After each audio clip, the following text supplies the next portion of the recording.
did every I Sorry. haven't completed I haven't completed everything, but um it's still on the to-do list. It's just I've been blown away by the amount of support and contact since my book launch. So it's sort of taken away time that I thought I would have doing those things. But how exciting is that, right? Oh, I know. I mean, isn't that just what's supposed to happen? Or 100%, 100%. yeah, yeah.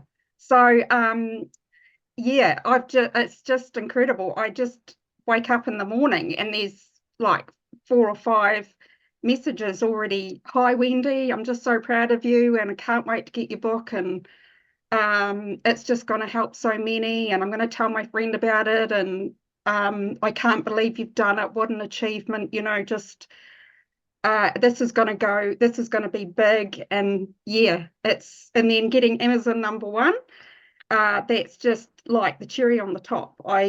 Yeah, it's just thrilling. It's just thrilling. Yeah, That's so wonderful. And I mean, it's all you, right? You yeah, engage the services of Natasha and the 48-hour author. You then got yourself a marketing coach. I mean, for goodness sake, like yeah, you you took action, you put everything into place that needed to be put into place, yeah, and now look at you go. yeah.